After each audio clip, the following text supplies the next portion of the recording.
UFC 319, Dricus du Plessis, Hamzat Chimaev. He went down. He most definitely went down. And I don't think anyone expected the results, well, the bout to play out as it did. Let's just go straight into it. Reigning and defending champ Dricus du Plessis, South Africa. Very unorthodox, durable, cardio, all them kind of things. He's been doing his thing in the middleweight division. We knew that this was going to be a test. We have, if you didn't already know, a new middleweight champion, a wet blanket dominant performance with a question mark, with a huge question mark. Um, you know, everyone loves knockouts and all that kind of stuff, TKO submissions and all that kind of stuff. Hamzat was just going in like said this was just a wrestling. He was in a wrestling gym. And yeah, you're gonna do a little dirty stuff and throw some light strikes to the head to improve position. He had Dricus in multiple crucifixes and was only interested in position and control, position and control. Won the bouts, won every bloody round, 50-45. But and Dana said, look at him. Dricus was busted up. He had some abrasions to his face. He's having blows rain down infrequently. Look at the strike. Look at the strike stats. Congratulations to Hamza. He comes out, he said he's gonna kill everybody, he's gonna destroy everybody. Arr. Dricus du Plessis walked out fine. A little tired, as I say, some abrasions on the face. You just controlled him, man. You just have that style. Um, you didn't have that killer instincts. You played that fight very, very safe. There will not be an immediate rematch based upon the demolition of Dricus. Dricus. The takedown defense was appalling. It's absolutely appalling. Um, I like how game he was. You definitely, Dricus is a warrior. There's no getting away from that. There's no denying that. He's a warrior, but the game plan wasn't there. He was training with all kind of different people and stuff. He usually, like, what do they call it? Laces down. Someone's shooting in for a takedown. The coach always drills laces down, which is to fully sprawl, having the laces of your boots, because it's wrestling, down to the ground. So that means your legs are far, far apart. He was just, yeah, man. And I'm not even, yeah, no. This is, we was all looking forward to it, man. We was all looking forward to it. We knew who was going to get taken down. We knew who was going to get controlled, but we didn't anticipate every takedown was going to be successful within the first 30 seconds of each round. Like, what are we doing, man? What are we doing? Disappointed in Dricus. Congratulations to Hamza. If he's going to continue fighting like this, um, he will win. He will definitely win, but it's going to be boring as hell. He had multiple opportunities to open up with elbows and could have finished this. He could have finished, potentially finished it due to a doctor's stoppage or something. He was in a compromising position in a crucifix. And Chimaev was just like playing bounce ball with him and thing. It was, yeah, it was frustrating. Mm.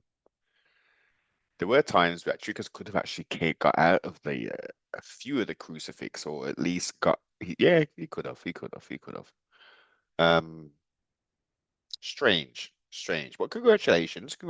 Just see what it do next in the middleweight division. It's getting a little spicy of sorts. The Miracle, Lerone Murphy, Manny's own short notice fight against Aaron El Matador. I don't know if he still goes by that moniker. Um, Pico. And I tell you what, for a debut performance based upon the three, I won't mention any more, the three in the similar weight division who have come across Patrick Mix, Pitbull, and Aaron Pico. Who had the best debut? Even though Aaron got brutally KO'd, he came out there looking like he wants to do some things, man. Came out there and he looked like he was gonna put something on Leo and Lerone. And some of that body shot, that the last exchange body shot where Lerone circled off, I guess, to the right, that looked like he felt that there, 100%. But Aaron Pico's eagerness, man. He's just charging him, man. He's cutting him off and all this kind of thing. Lerone was like, "Oh, okay. You're gonna pressure me like this, mate. Hold this spinning back elbow." And poor Aaron Pico was separated from his consciousness, even, should I say. It was um it was beautiful to see. It was terrible, obviously, the physical repercussions of Aaron Pico. But look, excellent debut. Aaron Pico wasn't just there, on the outside doing these little stupid inside outside leg kicks and the feints and all that. She went in there to try and bust his damn head. Okay. So congratulations to Aaron Pico and commiserations, but more importantly, Lerone Murphy has put himself undefeated, man. Undefeated. He's put himself in a real nice spot, man. Let's see that there. Oh, Volkanovski said, "Yeah, man, let's do it, mate. Let's do it in December." Okay. We'll see. We'll see. Let's see what it do. Let's see what it do. And then we had the hands of steel, Jeff Neal, which kind of rhymes as well. Yeah, no. Limited, heavy-handed, um, hasn't necessarily evolved, Jeff. I think it's Forte, Safe Sayud or whatever his name is. Sure. He's from D-Town as well. Sure. Carlos Prakas from Brazil, who's developing a nice little name, came in some heavy outside leg kicks, man. Jeff Neal's having major problems closing the distance and he gets himself spinning elbow TKO. Um, the first of the whole night. Congratulations, Carlos. Jeff, I suggest this is just my opinion, just my opinion, you know, you need to mix it up. You need to go to another gym because you're not evolving as a fighter. You're not evolving as a fighter. Um, and yeah, you paid the costs. You're still up there. You're still a viable player, but yeah, man, switch up some gyms, get some other training partners, some other strategies in place, and I think we can see some improvements. The Killer Gorilla. Jared Cannonier. Up there in age, has the power, don't have the speed. And I've been telling people for some time, MVP may not be, he hasn't held gold. He has not held gold. Nope. But he's a good fighter, man. He's a good fighter. People talk about he's a can crusher and all his business when he was in Bellator. Look, he's in the UFC now, and look what he's doing to people. Okay. Hands down constantly, is it? No one's really able to touch him up like that. Come on, man. You got to give it to him, man. And MVP, he isn't the youngest either. He did his thing. Congratulations. It'd been nice if he'd have got the KO in the old windy city of Chicago. But alas, he still comes out with the victory. Tim Elliott, I knew he was going to get this. He fights quite infrequently, as far as I'm aware of. But he's hella talented, hella talented. Kai Asakura, two in a row defeats. His IQ, his fight IQ, you'd have to question it. You have to question it. Submission, round two, nice, nice. It was real nice. Congratulations to Tim. UFC, make sure you keep my youth and keep them in a rotation. Where else are we going? Uh, yeah, well, Mershap looked awful, and they even asked Dana in the scrum cup press conference thing. He didn't look good at all, man. Did not look good at all. He got hurt multiple times, laying on his back. It's awful. That's all. You know what should happen? You know what should happen? If a damn fighter gets hurt to the body, hurt to the legs or whatever, and then lays on his damn back and invites people in, not many people say, actually, you know what? You clearly must have an advantage on the ground. Hence, you're telling me to come to the ground rather than standing with me. I will oblige you. Someone please point out if that's ever happened, because it does not happen. So what you do is you say, I'm going to give you a yellow card if you don't get your ass up off the ground. I'll give you one verbal. If I have to say it twice, the yellow card's coming out, and I'm going to take 10% of your purse. Let's just do it like that. Let's not talk about DQs. Let's not be that harsh. Because that's timid, being timid. I can't remember how to, whatever. But awful look, awful optics. Mikhail Olashechek. Oh, I think that's the right pronunciation. He's durable, man. He's got some power, well-rounded. He did his thing, man. TKO, first round, easy peasy. Just got an Andrade and Lupe Godinez, is it? Interesting back and forth. Jessica, interesting hairstyle she came out with. Usual kind of thing. From the hips up, she was just winging punches, man. Winging them things.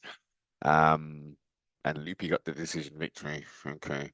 Unanimous decision victory. Chase Hooper, lightweight. Alexander Hernandez. Woo! He's in striking. Mr. Chase Hooper's striking has improved. He's maturing as a young man. Oh shit, man, he got folded, boss. Uh, uh, he was doing, I don't know, that last blatant, like, it wasn't even knee tapping. Uh, it was odd. It was odd. Poor Chase Hooper. Back to the drawing board. Congratulations, Alexander Hernandez. That shot that he shot, the takedown that he shot, I should say, was ooh, that was awful. That was awful. Edson Barbosa, 4-4 in featherweight. Now back up at lightweight. Has no power in his hands.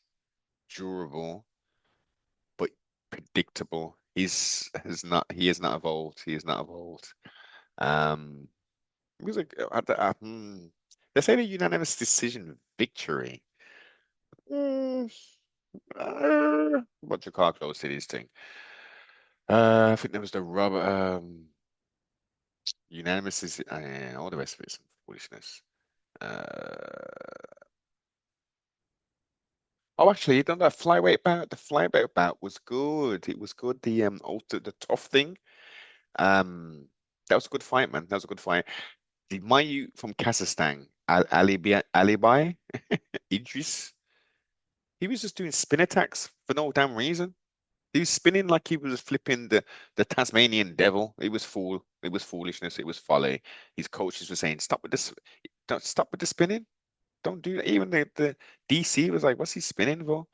Um, go for the body, aim for the body. That's what I was saying. So Mayu came out second round. Yeah, man, I'm gonna spin again. This is dancing, right? This is Dancing with the Stars or something. This is flipping Looney Tunes, and I'm the Tasmanian devil. I'm going to spin around. No, no, no, no. And Joseph Morales says, "Wait a minute, why you? I'm going to deal with you, you know, because he was hitting him with some nice shots, man. He was hitting him with some nice shots. Um, yeah. All I can say is congratulations. Very good fight. Alibaba, Ali Ali. Um, he looked good as well. He looked good. But Joseph just levels above, levels above. His fight IQ, alibi. Yeah. When your coaches are telling you to do something, they're telling you to do it for a reason. So you lost. Back to the drawing board. Let's see what it do, man. Overall, Chicago 319, headlined by a South African and a Chechnyan born living in Sweden, pays lots of homage to Abu Dhabi and all them places there. Um, Interesting setting for Chicago. Yeah, no, it would have been nice if Bilal was on there. But yeah, overall, what do we score this card? What do we score the card? A normal 5.5. I mean, UFC ain't really doing nothing. Let's trustfully with this new $27 billion deal that's been done with Paramount CBS. Let's see if they force them to actually go back to what brought them come to the dance and actually put on some entertaining fight cards once again. Let me know your thoughts in the comments, Sam.